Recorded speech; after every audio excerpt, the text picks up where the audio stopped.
Welcome to Instruction Discussion, our weekly look at the latest topics and trends in education affecting schools here on Long Island and schools around the world. Whether you're a teacher, parent, or student, listen for tips and strategies to help you navigate the educational landscape.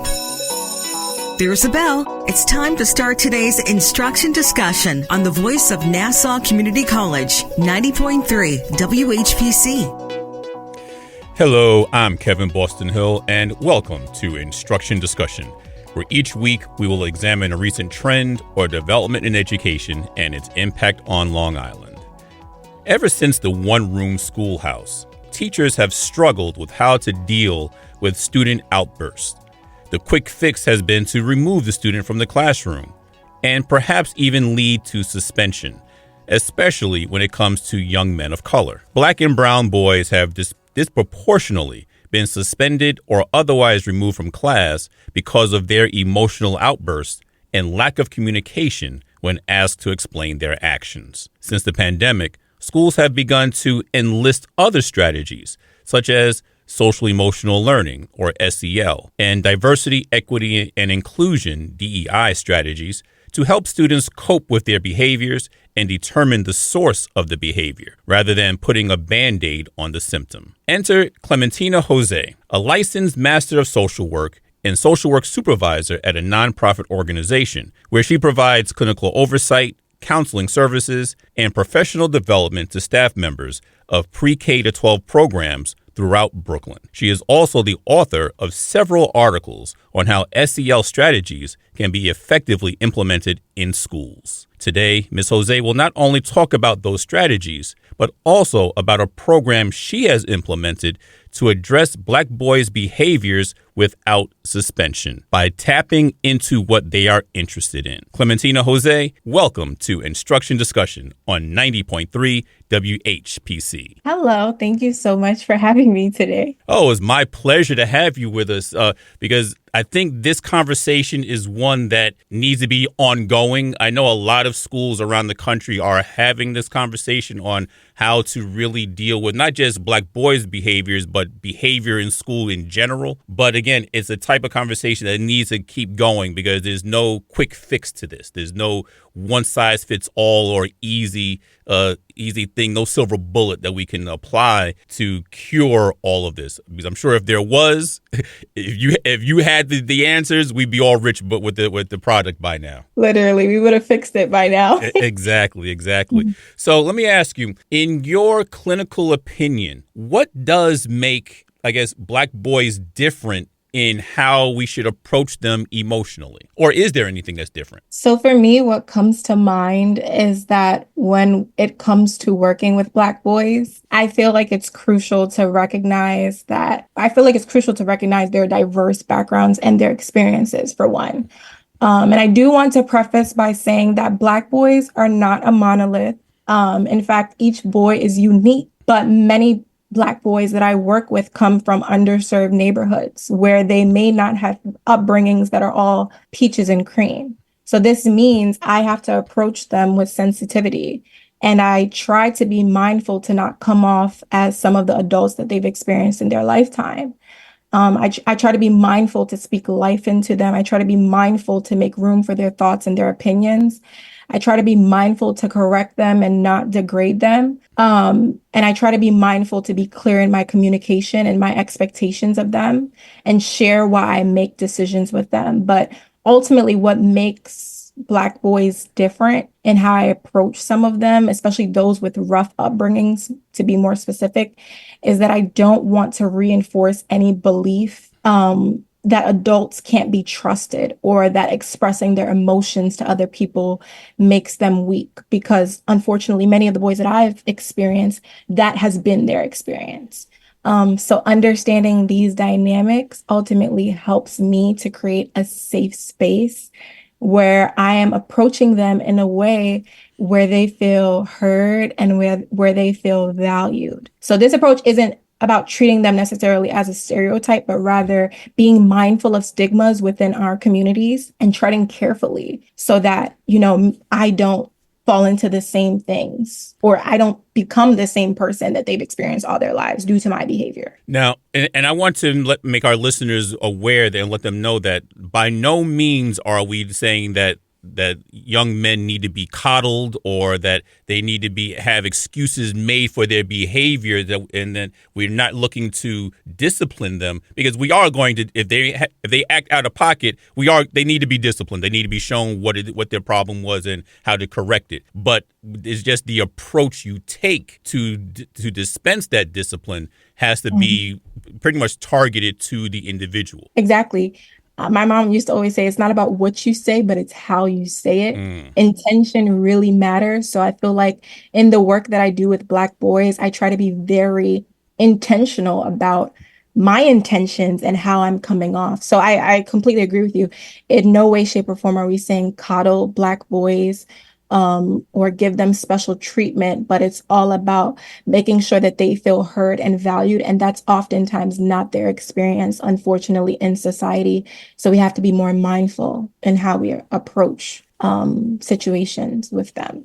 So you touched on something in your previous answer that I think we need to address on a little bit broader scale, and that's, how do we keep ourselves from falling into that stereotype, or by looking at a particular boy or Black boy and just automatically thinking, oh, he must have come from a broken home, or he had this rough background and everything, when he may be a product of a two-parent household. He may be living in the suburbs. But so instead of just looking at him and applying all of this laundry list of negativity to him, how do we prevent ourselves from doing that? I feel like what I've learned in practice is to check my biases at the door.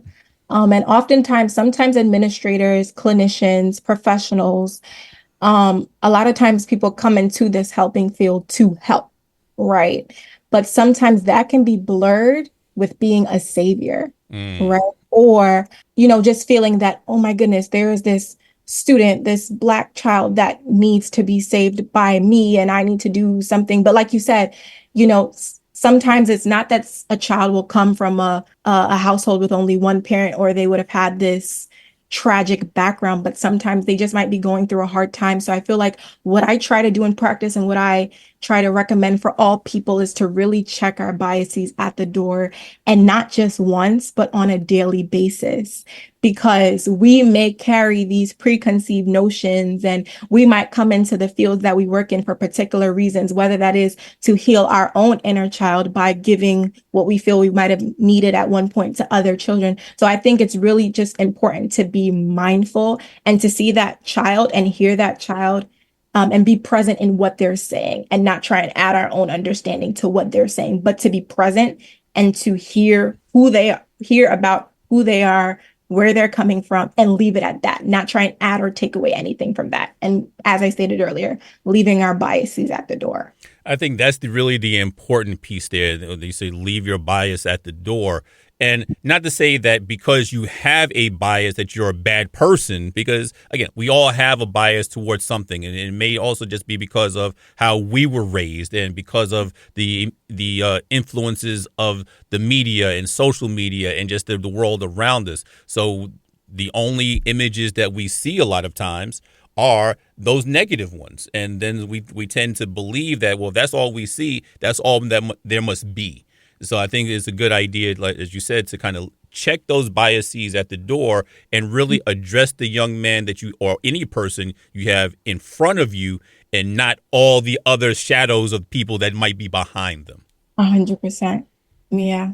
So we know that, and I mentioned this briefly in the open, but we know that the solution to for many schools in dealing with, especially with Black and brown boys, their behavior is suspending them. No matter what the age, it might be from kindergarten right on up through high school. Why doesn't this work? Why doesn't this approach work? And what are some of the implications of repeated suspensions? So firstly, suspending Black boys as a default disciplinary measure sends a very damaging message. It can reinforce negative stereotypes and ultimately alienate them from the school community, which is why I feel like it doesn't work. And instead of addressing underlying issues, what suspension does is it pushes them far away when they already probably feel unwanted in the school community due to their behavior, or they simply feel like they don't fit in. And research shows that punitive measures like suspensions often lead to increased dropout rates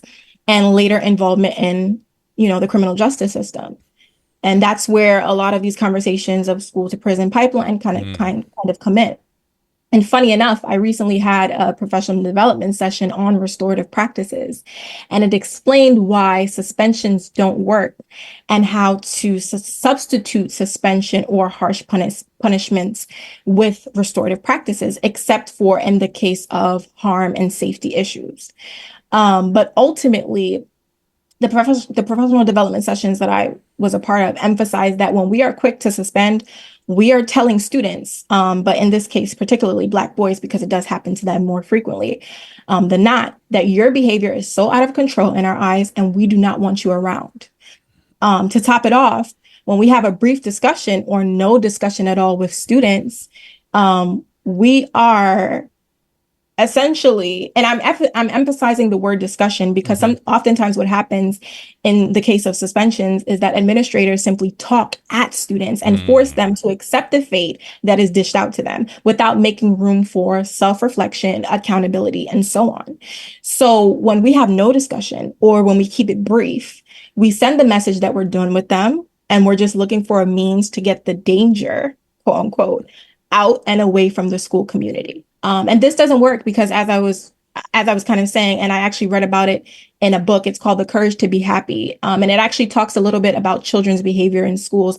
It shares that oftentimes students play into what they believe is expected of them, essentially. If we treat students like they are menaces to society, then they would simply affirm our beliefs of them, especially as they're young and they're trying to develop a sense of self right now. So we have to be extremely careful as educators, administrators, and clinicians concerning how we treat students, not just in our words, but really in our actions, because as I shared earlier, it sends a particular signal to them. So even in the cases of extreme harm and safety, like I mentioned earlier, where suspension does have to come into play, we have to be intentional with the way that we go about it. Like, so do we initiate suspension as a way of pushing away a person, or do we make them, or, do we make that person feel like they're a threat and there's someone that has to be avoided? Or when facilitating a suspension, do we make sure that that student still feels like a human? Do we make sure that that student still understands that upon your return, they will have a supportive school community that will stand behind them and that will welcome them with open arms?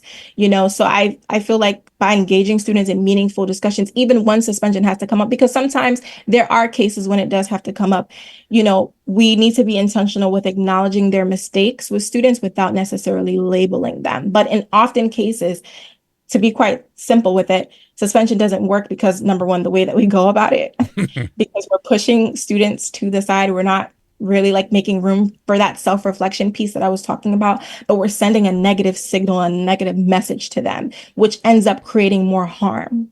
It's almost like you mentioned, it's almost like the students are creating that self-fulfilling prophecy. Because if we believe they're going to be a menace, then that's exactly how they're going to act. Because I used to be a school administrator, and I had a young lady in a middle school, and she would always act out. She was always acting out, doing just bad behavior. And she was always in my office because of that. One day she said something that just opened up my eyes, and I will never forget it.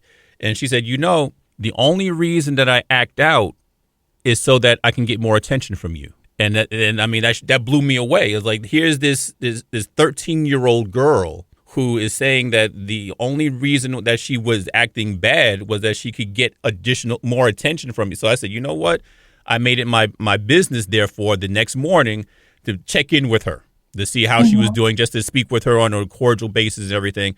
And would you know, her behavior changed? Because some students don't realize attention doesn't always have to be bad. There's good type of attention, but students don't really know that. And unfortunately, not a lot of administrators, like you were able to do in that particular scenario, would be able to provide that support to students, or would be able to just simply self-reflect on like what was being said, because I've had students like that in the past, but I've also had students tell me that their parents just simply feel like they're bad and they've accepted that as their destiny as well, or I've had students even tell me that, oh, I thought, when I would continue to do this, that you wouldn't want to speak to me just like everybody else in my life doesn't want to speak to me. So it kind of goes back to that point that I mentioned earlier of being mindful of how we come off to students, because sometimes they are expecting that we're going to be like every other adult that they have witnessed in their lives. You are listening to Instruction Discussion on the voice of Nassau Community College, 90.3 WHPC. My name is Kevin Boston Hill, and our guest today is licensed Master of Social Work, Clementina Jose, who has written the article, How I Used Basketball to Help Black Boys Embrace Emotional Wellness. Now, let's talk about that article for a moment, because I want to know, how was it that you actually discovered basketball as the through line to reach those young men? I mean, do you play basketball? Have you played basketball yourself? How did you come up with that? So my brothers actually love basketball. I wasn't much of a basketball player. But for me, I discovered basketball as a connecting tool, simply by observing the interests of the young men that I was tasked with working with.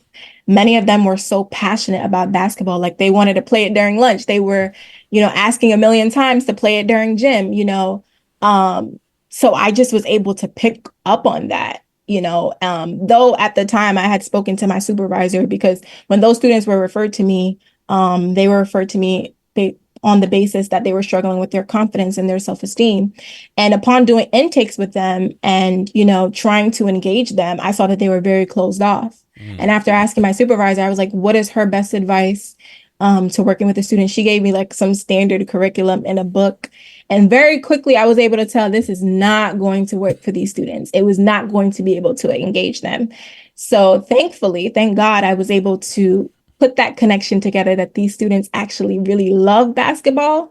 And I was like, okay, how can I weave this into my practice? And I was like, let me try and do like some type of like basketball thing where I'm like asking them questions. But then I'm like, am I the only clinician that's ever done this? So from there, I pulled out handy dandy Google and I started researching, and I saw that other clinicians were doing this. And then that's how I realized that the term talk it out basketball is actually something that other people were implementing. Okay. So from there, I was like, okay, this is something that I think that I want to implement, because I knew that for those students, they were not going to speak to me if the interventions that I picked up were cheesy or didn't speak to who they were as people or their interests. So I decided within that moment, I had to look at their interests, do the research, and then move from there. So that's how I was able to discover it. Yeah, and when it comes to adolescents, not just Black boys, but adolescents in general, they have this BS meter, right? So they know when you're being real with them and when you pull something off a shelf and you're trying to engage with them that way. So I think in order to get them to open up, because I mean, any adolescent, we know, any parent of a teenager out there knows you can't talk to your children because they don't want to talk to you for whatever reason. And so the way to get them to open up is to find out what their interests are and address it that way. The same way we tell our teachers, the way that you want to teach a lesson is find out what their entry point is going to be, what the student's entry point is going to be, what's their prior knowledge of the subject matter, and that's how you get to them. So I guess it's the same thing when you're trying to get a student to open up about what their problems of the day were or what caused their particular outbursts. Because as you notice, when you address the student's behavior, what's the first thing that they do physically? They look down, or they avoid eye contact, and then their voices get lower, or if there's a voice at all. So how do we get them now to raise that head up so they can now look at you eye to eye and keep their voices up, just so they can express themselves, so we can get to the root of the matter? How can we get our young men or any students to be able to get to that point? Yeah, those students, once I had told them that, hey, we're going to be meeting for group counseling, they were like, I don't want to do that. They were not with it at all. But then when I came back a few days later, like, how would you feel if we go to the gym and we play basketball? And we still are focusing on the goals that we have, but we're also playing basketball. And they were like, okay, let's go, let's go. And they were really excited. When the group ended, they were crushed. So Mm. yeah, it's all about meeting students where they are, because that's when you're really going to see who they are come out. So now I know that there's no such thing as a one size fits all program or strategy. So can this approach be adapted to other sports or other interests? So it doesn't just have to be about basketball. Does the person utilizing that strategy have to be familiar with that sport? So first and foremost, absolutely. The talk it out concept can be adapted to other sports. The essence lies in using physical activity as a means to facilitate the meaningful dialogue and Mm. personal growth for students, right? So whether that's with soccer, whether that's volleyball or non-traditional sports like dance and so on, the key is to align the sport with discussions that encourage that self-awareness and empathy. So, and sports therapy is a real thing. So I've seen like I looked it up before about like how some people do this concept truly with soccer. So sports therapy, it's definitely real and alive. So somebody can definitely adapt this concept to whichever sport of their choice that aligns with their clients. And I believe that therapy within itself it's all about, especially for the clinician, it's all about being creative and adjusting to the needs of the client so that your client can grow. And the interventions don't have to be perfect necessarily, because like I'm not that familiar with basketball. Like I told you, though my brothers love it, I wasn't the most biggest fan, but it's all about doing the research and showing that, okay, even though I am the clinician and the professional, I may not know it all too. I want to learn about this. So I feel like it's the important part of it all is doing the research, showing interest with the student as well. And it's even like within my case, the students were learning about how to become more confident. And them teaching me about basketball, they were also being like, they were able to essentially like work on that muscle. So they were able to teach me, I'm quote unquote the professional, I'm quote unquote the adult, but they were able to grow in boldness and say, oh, Miss Tina, you're not doing this the right way. You don't know about this. Let me show you how a layup works and let me show you how to do this. So this is growing their confidence as well with Mm. being able to lead discussions on things that I'm not that well versed on. So you don't have to necessarily be well versed in the sport, but it's all about the willingness to learn and do the research so that you're not incompetent throughout the discussion, but you can definitely adapt it to almost anything. And and I like that the strategy itself helps the young people to just open up, because the whole idea now is to not only get them to speak about their particular problem that got them into therapy in the first place, but to provide them with a strategy that they can utilize when they're not in session, something that they Mhm. can use to for that self-reflection, or to teach them how to be self-reflective and to really express themselves, to know that it's okay to express yourself and show people how to express themselves. Because sometimes I find that our young people don't know how to express themselves, and because they feel that every time they say something, they're being shut down. As you Mhm. mentioned earlier, they had the administrators or the adult figures in their lives who are talking at them instead of speaking to them. And I think Mhm. that's where the biggest difference is. And so teaching these young men and young people how to just the how to express themselves, the how to be loud and proud, as they say. I think that's the part that really goes a long way in implementing a strategy like this. 100%. So we also know that since the times of COVID, and I don't know if we're truly out of COVID at this point, but schools around the country have implemented some kind of SEL program or strategy. How should, because we know that they've implemented them at varying degrees of success. So how should these initiatives be implemented to experience the best success? Well, it is encouraging, firstly, to see these programs being implemented across schools, particularly even in underserved communities where students often lack adequate emotional support tools. Now, I believe that with the implementation phase, administrators, practitioners, clinicians need to prioritize inclusivity and accessibility. I recall being taught in graduate school uh, all about like, oh, if a student is in crisis, oh, okay, you can use this technique and this technique to help them calm down or help them feel better. But for example, like, how can I tell a student who has never been affirmed by their family members before, who is now struggling with self-confidence issues, that they should just say a handful of positive affirmations that they don't believe and their problems are going to instantly go away? That's unrealistic. But it's not to say that social emotional learning doesn't work, but that some students need interventions that speak to their experiences and that also give room to them to determine what they need in those moments of crisis. Even if they don't know immediately, even if they don't know, but still giving them that autonomy and giving them that option within that moment to be able to say, okay, this is what I might need, instead of forcing what they believe or what we believe is right on them. So I believe it's essential to involve students in designing and shaping these initiatives, so that we can make sure that their diverse experiences are still being highlighted in what we're doing. So yeah. I think inclusivity and accessibility is super duper important. No, I think you're absolutely right there, because a lot of times we implement these ideas in these programs, but that are supposed to address the student behavior, but we forget the one major aspect, and that's the student. We forget to include the student in the planning and in all this process. And so and that's why these programs kind of fall flat, because the student's like, yeah, and like, what's this have to do with me, type of thing. It sounds beautiful on paper, but it just doesn't often speak to, like you said, the actual student. Yeah.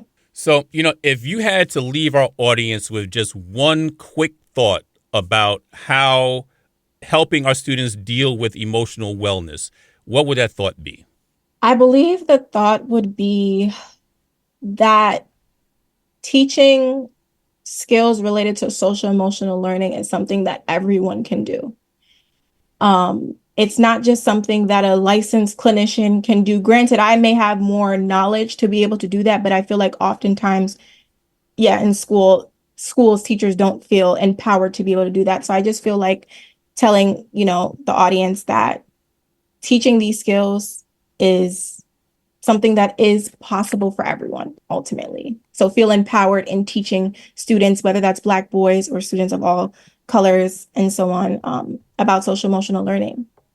Well, we would certainly like to thank our guest, Clementina Jose, licensed master of social work and author of the article, How I Use Basketball to Help Black Boys Embrace Emotional Wellness, for coming on to our show today. And thank you so much for having me. I definitely enjoyed being here. Thank you. Once again, my name is Kevin Boston Hill, and thank you all for listening to Instruction Discussion, right here on the voice of Nassau Community College, 90.3 WHPC.